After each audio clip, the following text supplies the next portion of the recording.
ଆପଣମାନଙ୍କୁ ମୁଁ ଫାର୍ମର ଚ୍ୟାନେଲକୁ ସ୍ୱାଗତ ଜଣାଉଛି। ଆଜି ମୁଁ କିଛି ମାଟି ବିଷୟରେ କହିବାକୁ ଯାଉଛି।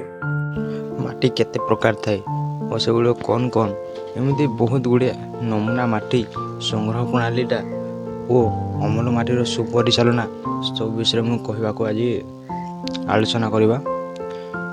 ମୁଁ କହୁଛି ଯେ ମୂର୍ତ୍ତିକା ଏକ ପ୍ରାକୃତିକ ବସ୍ତୁ। ପ୍ରାକୃତିର ଏହା ଏକ ଅମୂଲ୍ୟ ସମ୍ପଦ। ବିଭିନ୍ନ ପଥର, ଉଦ୍ଭିଦ ଓ ଜୀବଜନ୍ତୁଙ୍କର ଦେହାବଶେଷରୁ ମୃତ୍ତିକାର ସୃଷ୍ଟି। ଏଣୁ ଏହାର ରଙ୍ଗ, ଗୁଣ ଓ ମାନ ଏହି ପଦାର୍ଥମାନଙ୍କ ଦ୍ୱାରା ପ୍ରଭାବିତ ହୋଇଥାଏ ଏବଂ ମାଟିର ଗୁଣାତ୍ମକ ମାନ ଉପରେ ଜୀବଜଗତର ଅଭିବୃଦ୍ଧି ନିର୍ଭର କରେ। ରଙ୍ଗ ଓ ରାସାୟନିକ ପଦାର୍ଥକୁ ନେଇ ଏହାର ପ୍ରକାରଭେଦ ମଧ୍ୟ ରହିଛି। ଆମ ଓଡ଼ିଶାରେ ମାଟିକୁ ସାଧାରଣତଃ 8 ଭାଗରେ ବିଭକ୍ତ କରାଯାଇଛି। ସେଗୁଡ଼ିକ ହେଲା ଲାଲ ମାଙ୍କଡ଼ା ପଥର ଓ ମିଶ୍ରିତ ଲାଲ ଓ କଳା ଓ ହଳଦୀ, ବାଦାମୀ, ଜଙ୍ଗଲୀ, ପଟୁ ଓ ଲୁଣି। ଭୂ ଆବରଣର ଉପସ୍ଥିତ ପୃଷ୍ଠରୁ ଏଥିରୁ 2 ମିଟର ଗଭୀର ପର୍ଯ୍ୟନ୍ତ ସ୍ତରକୁ ମୃତ୍ତିକା କୁହାଯାଏ। ଉପରକୁ 15-20 ସେଣ୍ଟିମିଟର ଗଭୀର ପର୍ଯ୍ୟନ୍ତ ଉପର ସ୍ତରକୁ ପୃଷ୍ଠ ମୃତ୍ତିକା କୁହାଯାଏ। ଏହାର ନିମ୍ନରେ ଥିବା ଅନ୍ୟ ସ୍ତରଗୁଡ଼ିକୁ ଉପମୃତ୍ତିକା କୁହାଯାଏ। ତା ତଳକୁ ଶିଳା ସ୍ତର ରହିଥାଏ। ମାଟିର ଆୟତନ ସାଧାରଣତଃ 4 ପ୍ରଧାନ ଉପାଦାନକୁ ନେଇ ସଂଗଠିତ ହୋଇଥାଏ। ସେଗୁଡ଼ିକ ହେଲା ଖଣିଜ ପଦାର୍ଥ। ଖଣିଜ ପଦାର୍ଥ ସେଇଟା ହେଲା 48% ଥାଏ। 2ରେ ହେଲା ଜୈବିକ ପଦାର୍ଥ 5% ଥାଏ। 3ରେ ମାଟିର ଥିବା ଜଳ 25% ଥାଏ। 4ରେ ମାଟିରେ ଥିବା ବାୟୁ 25% ଥାଏ। ମାଟିରେ ଥିବା ଜଳ ଓ ମାଟିରେ ଥିବା ବାୟୁ ସେମ୍ ଥାଏ, 25-25। ଖଣିଜ ଓ ଜୈବ ପଦାର୍ଥ ଗଛକୁ ଧରି ରଖି ବିଭିନ୍ନ ଖାଦ୍ୟ ଯୋଗାଉଥିବା ବେଳେ ମାଟିରେ ଥିବା ଜଳ ଓ ବାୟୁ ଖାଦ୍ୟ ଗ୍ରହଣ ଯୋଗ୍ୟ କରାଯାଏ।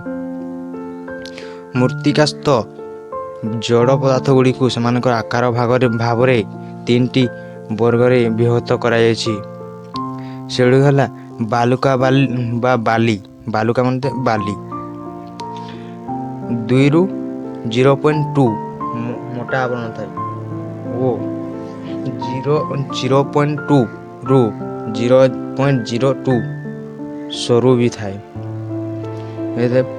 2ରେ ହେଲା ପଟୁ ମାଟି ହେଲା 0.02ରୁ 0.002 ତାର ଆକାରର ବ୍ୟାସ ମିଲିମିଟର ସେଟା ଥାଏ। 3ରେ ହେଲା କର୍ଦ୍ଦମ ହେଲା 0.002ରୁ କମ୍ 3 ଥାଏ। ଆକାର ବ୍ୟାସ ମିଲିମିଟରଟା ହେଲା। ତାପରେ ଏମିତି ମୃତ୍ତିକାର ପରୀକ୍ଷାର ଆବଶ୍ୟକତା ଥାଏ।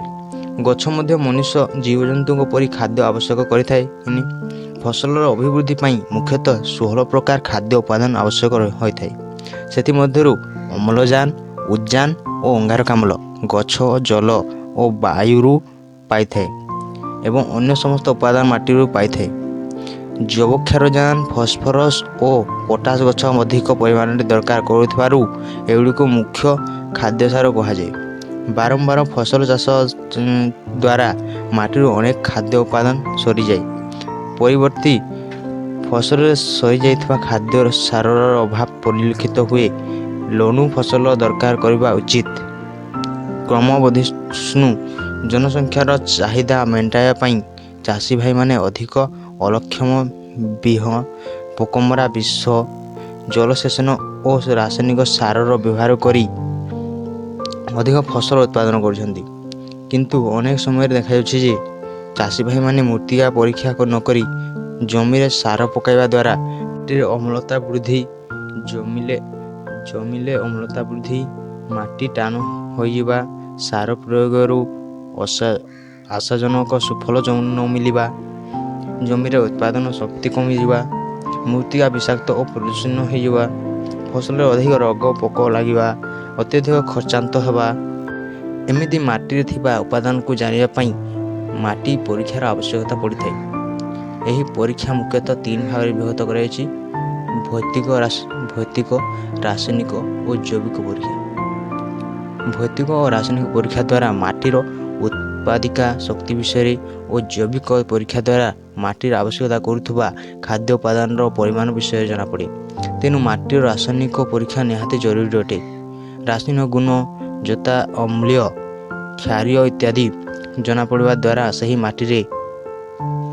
ସେହି ମାଟିରେ କେଉଁ ଖାଦ୍ୟସାର କେତେବେଳେ ଫସଲକୁ ମିଳିପାରିବ ସେ ବିଷୟରେ ଜଣାପଡ଼େ। ଧରି ନିଆଯାଉ ମାଟି ଅମ୍ଳ ହେଲେ ସେଥିରେ ପ୍ରୟୋଗ କରାଯାଉଥିବା ଫସ୍ଫରସ୍ ମାଟିରେ ବାନ୍ଧି ରହିଯାଇ ଫଳରେ ତାହା ଗଛକୁ ମିଳେ ନାହିଁ। ତେଣୁ ଏ ପ୍ରକାର ମାଟିକୁ ସୁଧାରିବା ପାଇଁ ଚୂନ କିମ୍ବା କାଗଜ ଜଳ ଖାଦ୍ୟ ପ୍ରୟୋଗ କରିବା ଆବଶ୍ୟକ। ମୃତ୍ତିକା ପ୍ରୟୋଗ କରି ଆବଶ୍ୟକ ପରିମାଣରେ ଖତ ସାର ପ୍ରୟୋଗ କଲେ ଫସଲରେ ରୋଗ ଓ ପୋକ କମ୍ ଲାଗିବ ସହ ଅମଳ ଅଧିକ ହୋଇଥାଏ ଓ ଲାଭ ଅଧିକ ମିଳିଥାଏ। ଚାଷୀ ଭାଇମାନଙ୍କୁ ଅଧିକ ସାର ପକାଇବା ଖର୍ଚ୍ଚାନ୍ତ ହେବାକୁ ପଡ଼େ ନାହିଁ। ତେଣୁ କମ୍ ଖର୍ଚ୍ଚରେ ଅଧିକ ଉତ୍ପାଦନ ମିଳିବା ସହିତ ମାଟିରେ ସବୁବେଳେ ସୁସ୍ଥ ଓ ସବଳ ଓ ଉତ୍ପାଦନକ୍ଷମ ହୋଇଥାଏ। ମୃତ୍ତିକା ପରୀକ୍ଷା ପାଇଁ ସ୍ଥିର ହୋଇଥିବା ଜମିରୁ ନମୁନା ମାଟି ସଂଗ୍ରହ କରାଯାଇ ପରୀକ୍ଷାଗାରକୁ ପଠାଯାଏ। ପରୀକ୍ଷାଗାରରେ ସେହି ମାଟିରେ ଥିବା ଅମ୍ଳ ଅଂଶ ସହ ଜଳବିଦ୍ୟୁତ ଯବକ୍ଷାରଜାନ, ଫସ୍ଫରସ୍ ଓ ପଟାସର ପରିମାଣ ନିର୍ଣ୍ଣୟ କରାଯାଏ। ବେଳେବେଳେ ମାଟିର ସ୍ୱାସ୍ଥ୍ୟ ପରୀକ୍ଷା ପାଇଁ ଅନ୍ୟ କେତେକ ଭୌତିକ ଓ ରାସାୟନିକ ଗୁଣ ମଧ୍ୟ ପରୀକ୍ଷା କରାଯାଏ। ଏହି ପରୀକ୍ଷା ପାଇଁ ନମୁନା ମାଟି କେତେବେଳେ କେଉଁଠାରେ କାହା ସାହାଯ୍ୟରେ ଓ କିପରି ପ୍ରଣାଳୀରେ ସଂଗ୍ରହ କରିବା ଓ ପରୀକ୍ଷାର ଫଳାଫଳକୁ କିପରି ବ୍ୟବହାର କରିପାରିବା ସେହି ସବୁ ବିଷୟରେ ଜମିରେ ଫସଲ ଚାଷ କରିବା ପୂର୍ବରୁ ଅଥବା ଫସଲ ଅମଳ ପରେ ବା ଜମିରେ ଖତ ବା ସାର ପ୍ରୟୋଗ ପୂର୍ବରୁ ମାଟି ସଂଗ୍ରହ କରାଯିବା ଉଚିତ। ବର୍ଷା ଦିନେ ମାଟି ସଂଗ୍ରହ କରାଯାଏ ନାହିଁ। ଏକ ଫସଲ ଜମିରୁ ଶେଷ ଫସଲ ଅମଳ ପରେ ମାଟି ସଂଗ୍ରହ କରାଯାଏ। ସାଧାରଣତଃ 3 ବର୍ଷରେ ଥରେ ମାଟି ପରୀକ୍ଷା କରାଯାଏ।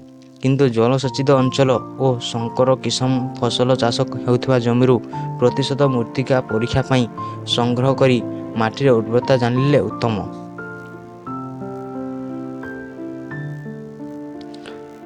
ଆପଣମାନେ ତ ଜାଣିଲେ ମୃତ୍ତିକା ପରୀକ୍ଷାର ଆବଶ୍ୟକତା କେମିତି ପଡ଼ିଥାଏ ଓ ନମୁନା ମାଟି ସଂଗ୍ରହ କରିବାର ସମୟ କେବେ ହୋଇଥାଏ। ଏମିତି ବହୁତ ଗୁଡ଼ିଏ ଅଛି ମାଟି ବିଷୟରେ। ନେକ୍ସଟ ଏପିସୋଡ଼ରେ ପୁଣି ଆରମ୍ଭ କରିବି। ବାଏ, ଜୟ ଜଗନ୍ନାଥ।